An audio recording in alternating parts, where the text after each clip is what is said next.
She has 24 hours to live without her medication. The pacemaker disconnected at 2:28 a.m. That was 14 days ago. An 84-year-old woman, a loving mother, a woman of deep faith, vanished in the dead of night, while her family slept just rooms away. The last image of Nancy Guthrie alive shows her garage door closing at 9:50 p.m., 2 minutes after saying goodnight, 2 minutes before someone or something entered her world. By 2:28 a.m., her heart monitor went silent.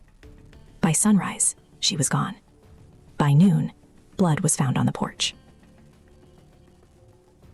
This is not just a missing persons case. This is a countdown. 14 days. No medication. No pacemaker. No answers. Is Nancy Guthrie still alive? Or did we miss our only chance to save her? Investigators were seen inside Annie Guthrie's home as part of the ongoing investigation. In the Catalina foothills north of Tucson, Arizona, 84-year-old Nancy Guthrie shared dinner and games with her family. At 9:48 p.m., she was driven home to her adobe house, a home she had lived in for over 50 years. By the early hours of February 1st, Nancy Guthrie had vanished. Within hours, her disappearance prompted one of the most extensive missing person investigations in recent American history. The FBI became involved, federal resources were offered, and her daughter, NBC Today Show co-anchor Savannah Guthrie, stepped away from covering the Winter Olympics to search for her mother. This is the story of Nancy Guthrie, a mother, a community member, a woman whose life was ordinary until the night she disappeared.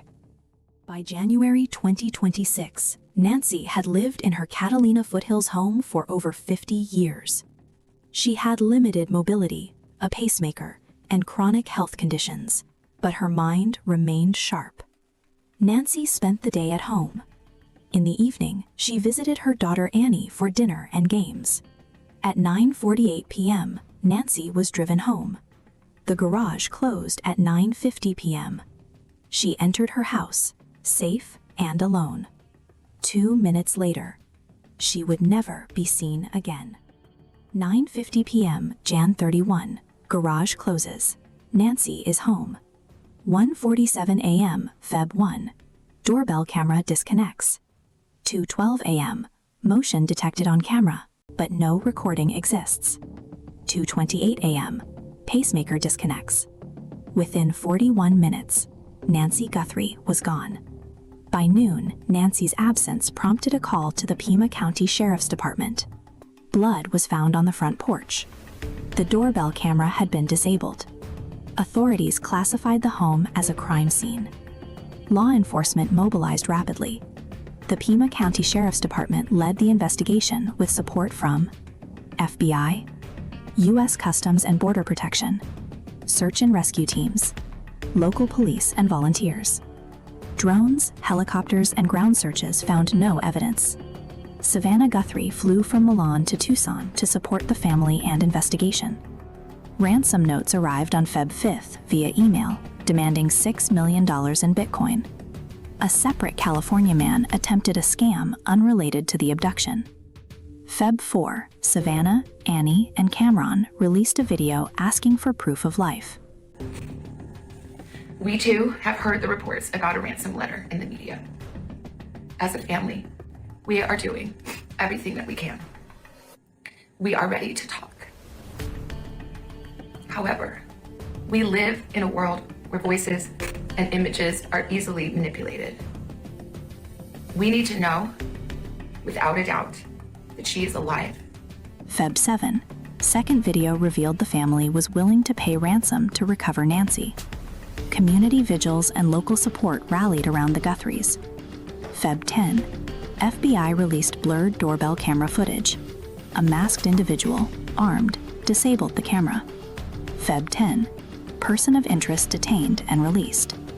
Additional ransom notes appeared, authenticity unconfirmed. The investigation continued with leads, tips, and public appeals. As of Feb 14, 2026, Nancy Guthrie remains missing. Investigators continue to collect evidence. The reward stands at $100,000. Theories include targeted abduction, burglary gone wrong, or insider knowledge. Her medical needs remain urgent. No confirmed proof of life has been presented. Nancy Guthrie's legacy is secure. She was a devoted mother, a community leader, and a woman of faith. The FBI continues the investigation. Nancy Ellen Long was born January 27, 1942, in Fort Wright, Kentucky, near Cincinnati. She grew up during the post-war American boom. She attended Catholic schools that shaped her values of faith, discipline, and community service. Friends and neighbors described her as bright, driven, and compassionate. In the early 1960s, Nancy attended the University of Kentucky in Lexington. She worked for the student newspaper, the Kentucky Colonel, covering campus life. Her interest in journalism and communication developed during these years. According to family reports, Nancy went on a blind date to a basketball game. Charles Errol Guthrie arrived at her sorority house. Nancy reportedly told her friends, "That's the man I'm going to marry." They married on December 28, 1963, in Cincinnati. Charles was a mining engineer. Their life together involved frequent moves across continents. The Guthries lived in Australia, Mexico, and other locations as Charles's work required. In Melbourne, on December 27, 1971, Nancy gave birth to Savannah. She also had two other children, Cameron and Annie. In 1973, the family settled in Tucson, Arizona. Nancy focused on creating stability for her children while her husband traveled for work. The Guthries purchased a 5-bedroom adobe home in the Catalina foothills in 1975 for $85,000. The desert landscape offered space and privacy. For Nancy, it was a stark contrast to the humid Midwest.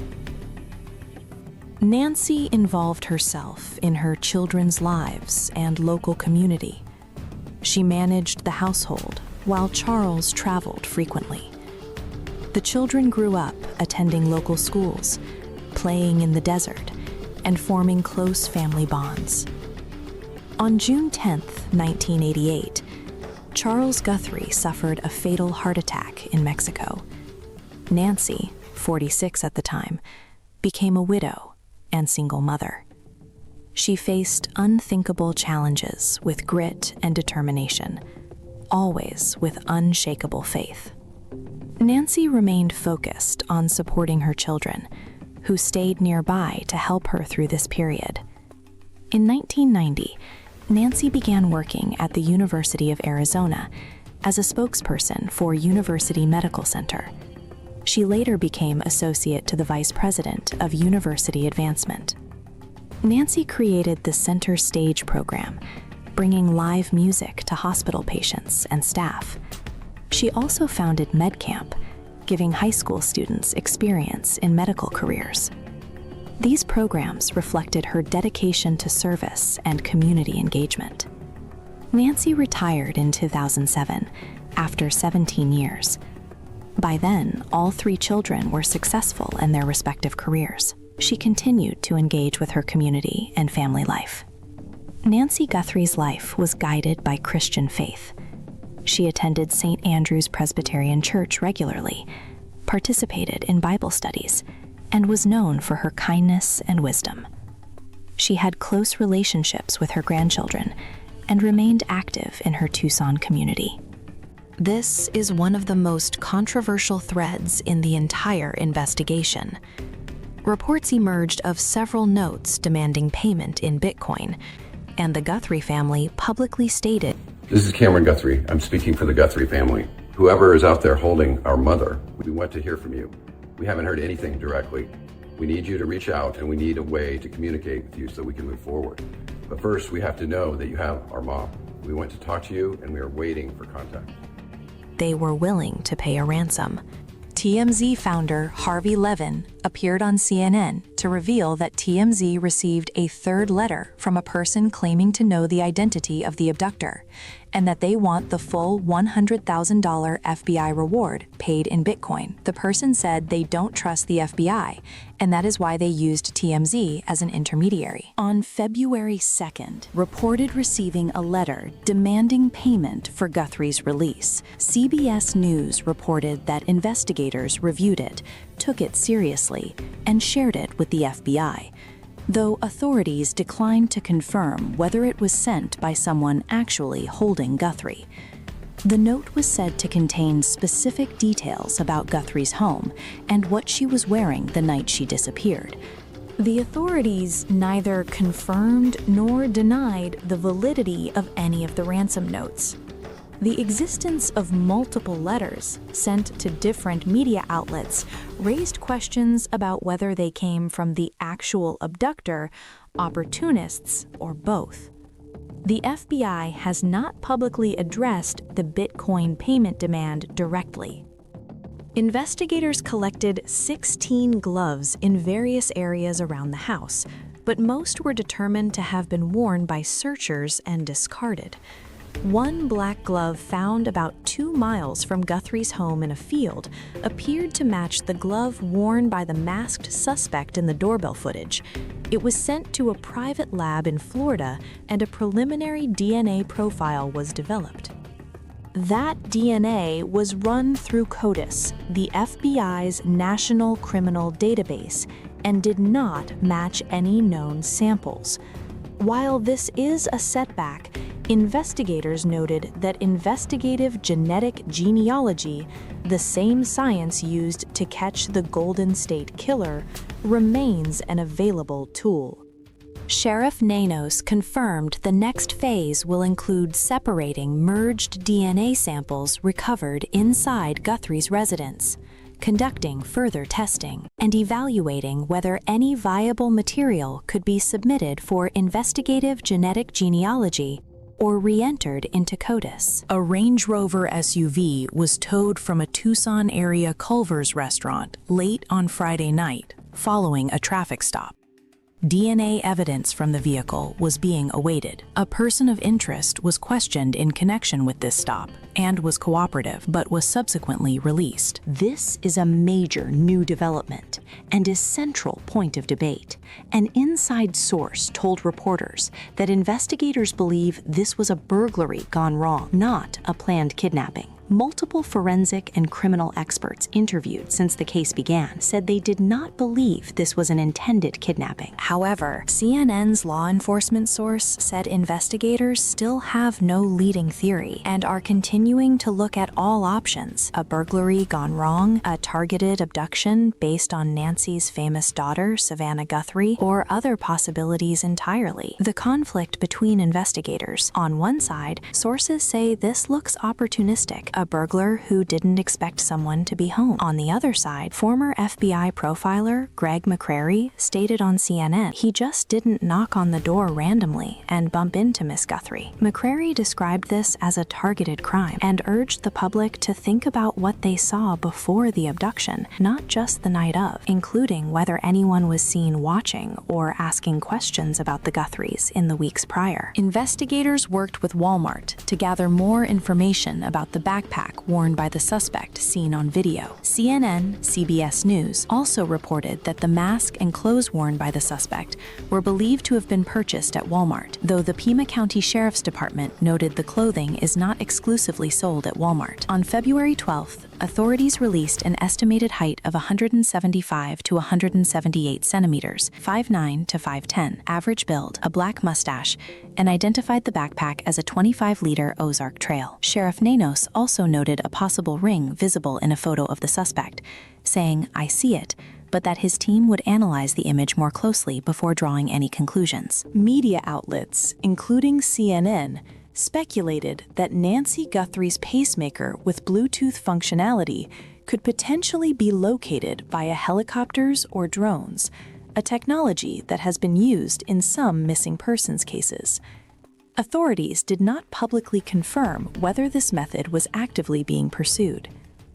On February 13th, A major law enforcement operation took place at a residence 2 miles from Guthrie's house, with SWAT teams, forensic vehicles, and FBI units all on the scene.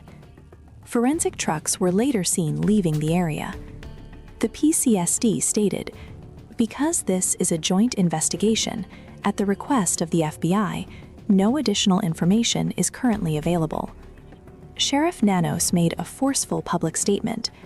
"Not one single person in the family is a suspect. So I am telling everyone, effective today, you guys need to knock it off, quit. People are hurting. They are victims." He confirmed the family was cleared in the first few days. Their phones, computers, and vehicles were all processed. Cold News 13. Nanos made this statement largely in response to armchair detectives who had been irresponsibly speculating online, which law enforcement described as distracting at best and actively harming the investigation at worst. Anyone with information is asked to contact authorities. Nancy Ellen Guthrie. Born Jan 27, 1942.